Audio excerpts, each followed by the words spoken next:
video because I know a lot of people will see this video when it posts to my story. So I'm just going to go ahead and start talking while I wait for people to come in. So if you have not already seen, today is a very, very, very special day. I released my ebook, How to Write a Book Without Breaking the Bank. And when I tell people this has really been a labor of love, I mean it. Like, I really, really, really mean it. And it's a part of what I wanted to talk about today, fear of success, because having that fear is what stopped me from putting this book out years ago. But I also understand I had to be ready to put it out. So I had to do a lot of growing and maturing, soul searching, to be able to get to this point. But I cannot tell you guys enough like how good like it really, really feels. And the crazy thing about it is that I thought like I would be like overly emotional, right? Like I wouldn't be able to start, well, not start, stop crying. And I was like, I really just feel at peace. Because even though while I was writing the post this morning, I got a little emotional, but still nothing failed. And I've become a crybaby in my later years. And, like I get happy over like the simplest of things. And just being able to say I finally completed something like that means everything to me.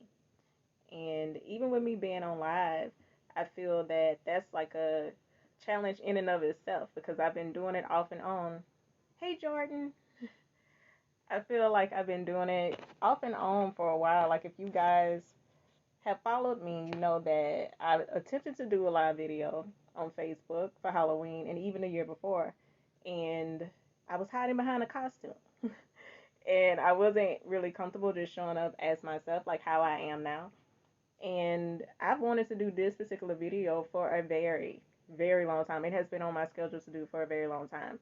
And I'm just now getting up the nerve to do it. And shout out to my accountability partner, Jasmine. She suggested that I put on my lipstick. And this is a lip stain from Sephora. I think it's called Red Redo. And I'm trying to see if it's my color. Because, like I said, it was a free sample. I had nothing to do with the color selection. So I'm just trying it out. But even with what I'm wearing, I made sure that it had a purpose, mind over matter, because I feel that's the reason why I'm here, while I'm even able to be on live and to talk to you guys about my experiences. So it's been a challenge, but it's been a learning experience too. And like I'm so grateful and so thankful for it. And just to get into the topic of fear of success, one of the things that stood out to me is that I always thought that it was a fear of failure. I didn't look at it as being a fear of success because I'm like, well, isn't that what everyone wants? Everyone wants to be successful, like you want to see the fruits of your labor. And I had to realize that it was always that fear of not knowing what the new reality would be.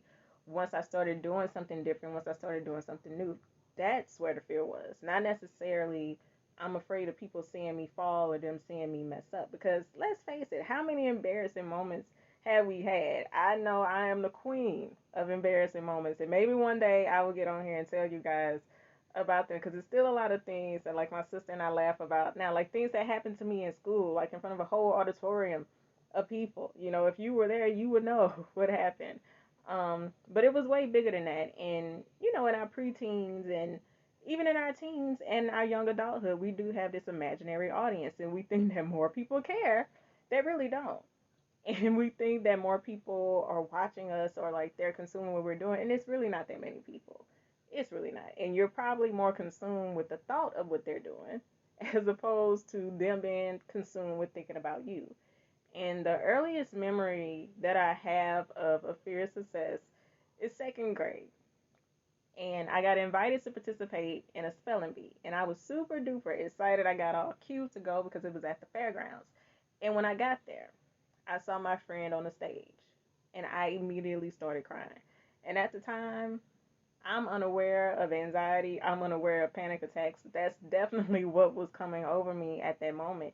And even though I do wish like I would have taken the time to get myself together and still went ahead and competed, my mama was like, you don't have to compete. Like let's go enjoy the fair.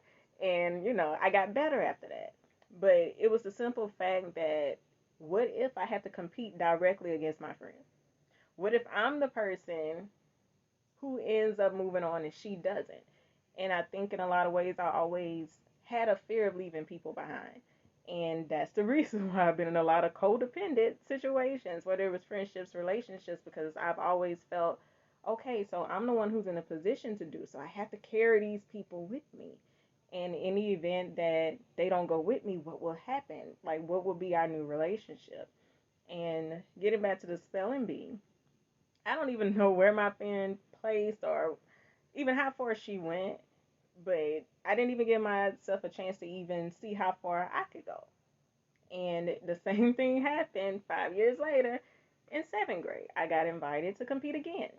And this is the reason why I'm such a good speller, y'all. Like, I have went over so many word lists and I knew them backwards and forwards. Like, I was ready. But I didn't show up at all to this one. I didn't. And again, it's always like I don't know what's on the other side of it, because again, I could have went there and lost in the first round, but it was like, what if I had to stick it out and keep competing? It's like, what's going to happen then? And I forget the name of the spelling bees, but y'all know, like, that big competition that they have, and it's like all these kids from all over the country compete. Like, I used to watch those all the time, and I would always wonder like what it would be to be in those situations, and like to see those kids like go as long as they went, and it was like, oh, I want to do that, but like I couldn't even show up to the local one, so how was I going to compete at the national level? So in seventh grade, so my seventh grade English teacher, she would tell me all the time, because I still am a daydreamer. I've always been a dreamer, and I felt like middle school sucked, and I would have loved to be anywhere in the world except for at that place. It was like prison. And I used to daydream a lot, and this was like the last 2 hours of the day, and I was ready to go. And she would always catch me doing it, because I would always stare out the window and daydream. And she told me one day, she was like, James, you better get with the program.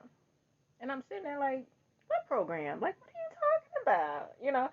Like, I had not the slightest clue what she was talking about at that time. And I don't know what it is with increments of five. So 5 years later, after that, when I was in 12th grade, I had a physics teacher who said something similar, but he added more to it. Still didn't fully get it, but I got it a little bit more. And he was like, you better watch out for this particular person. And this was a person in my graduating class. And he was like, this person wants what you naturally have. I'm like, hmm. Like, I didn't understand it. And it wasn't until I was at the senior breakfast and we had the award ceremony and we were seeing who got what scholarship, and I saw how many scholarship awards this person got. And I was like, And a lot of people were looking around like, well, Erica, why don't you have as many? It's like, look, dog, like, Erica just ain't have it in her to even apply for a lot of them. And it was everyone who just applied and turned the application, they got it. But again, because it was, you have to submit an essay and it was other requirements, it's like I just was like, I may not even get it. So I didn't even put myself in the vicinity of the opportunity. I didn't even allow myself to even have a chance, which is what those people on the stage did. They gave themselves a chance and they got it. And it wasn't until years later that what my seventh grade teacher, as well as my 12th grade teacher, were telling me, a lot of people work really, really, really hard to get what a lot of people just have naturally. And they were speaking to my intelligence, my creativity, because I always have been different. Always have been.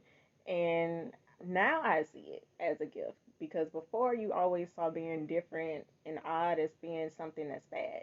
It's like, why am I not like everyone else? Why don't I fit in? But I see now that's my gift.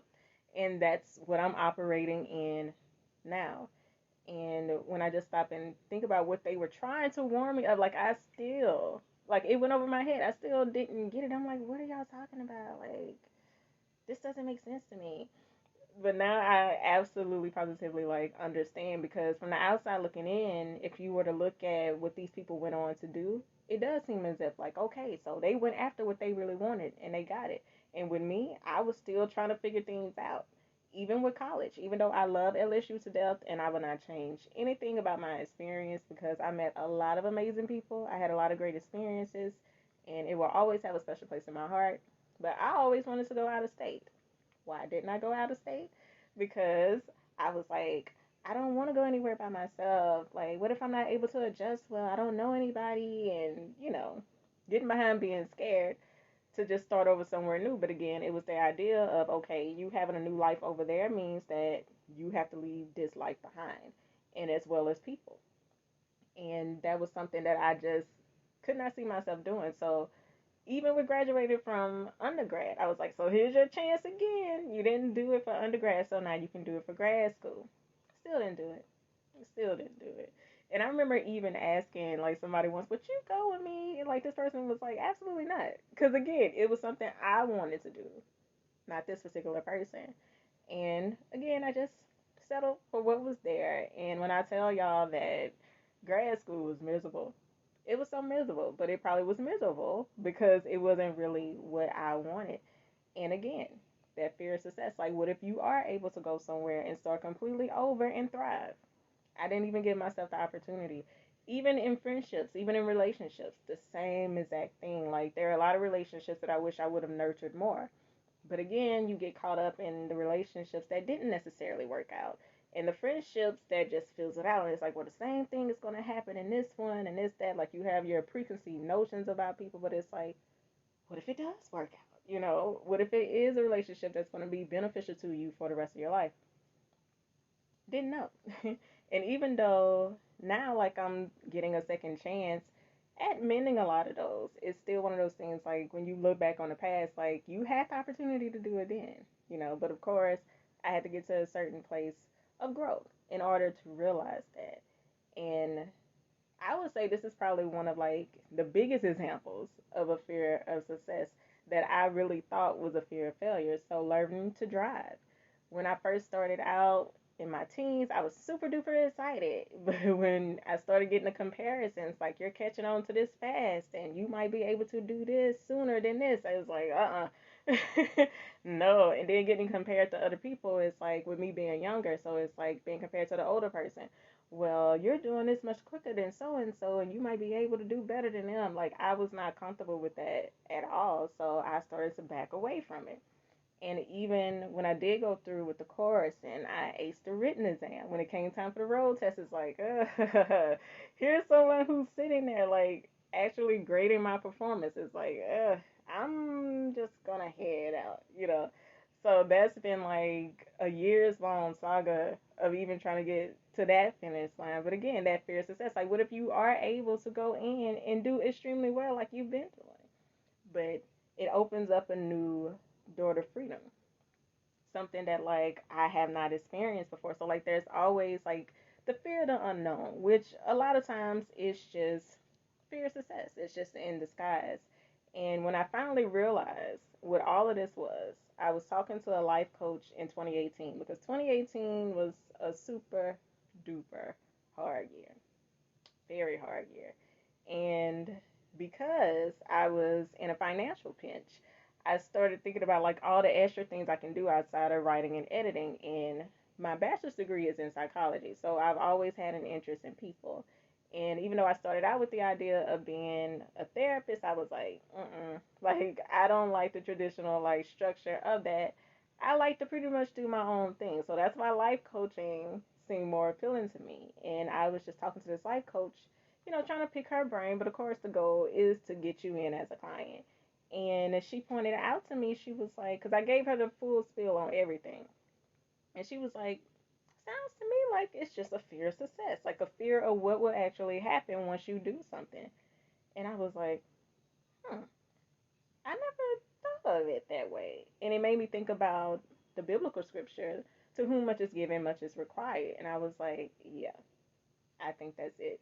So with me getting to new levels in life, more is going to be expected of me. And once I accomplish that, even more is going to be expected of me. And that was the thing that I was fearful of. That was the thing that I didn't want to touch.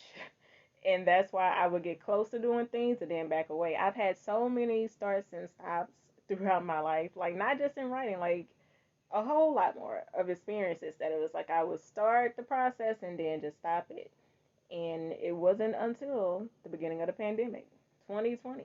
So here we are 2 years after that initial conversation. And I forgot to mention that I also talked to another coach in 2018. And she told me that the reason why I was in a financial pinch is because all the things that would get me out of that pinch, I was not doing. And those were my gifts, the things that I had been doing since I was little. And that was writing, whether it was poetry, songs, stories. I have unfinished novels that like I started writing when I was a teenager. And I'm like, wait a minute. That's why? Like, because it's like I keep trying all these other things and it's not necessarily working. It's like, that's why. You're not operating in your gifts. So, fast forward to 2020. I'm doing the same thing. Even like I said before, like with getting on live, it's like, I don't know if I should really do it, if I can do it. What if no one tunes in? But like I mentioned to you guys before, like why I wanted to just start talking, I know that people will see it when it posts to my stories. So let me just go ahead and get it out there. And I was like, okay, Erica. So you really want what you want. So I'm not gonna bore you with the details, but like I do have a vision in my head as to what I see myself doing, where I see myself, who I even see myself doing these things with. And it's like, okay, what are you doing now to get it? And I was like, maybe not as much as I could be doing, maybe should be doing. Even though I try not to use the word should because I remember that episode of Insecure. Shout out to Issa Rae. I love that show. And Molly was in the therapist's office, and the therapist pointed out to her, "You use the word should a lot, and it's a very dangerous word because it makes us think that where we are isn't necessarily." I was about to say should again. Where we are isn't necessarily ideal for where we see ourselves, and oftentimes it's those preconceived notions that we have that result in us being where we are. So it takes us just letting all that stuff go and just being open and honest with ourselves about, okay, so what if this isn't exactly the way that you saw it? What can you do now with what you have in order to get it? But I can just go on and on about that.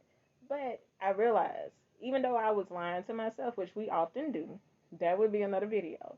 But I was telling myself that if I did absolutely positively nothing else other than what I did, I would be comfortable. I would be okay. I could leave this world happy knowing I touched a few people.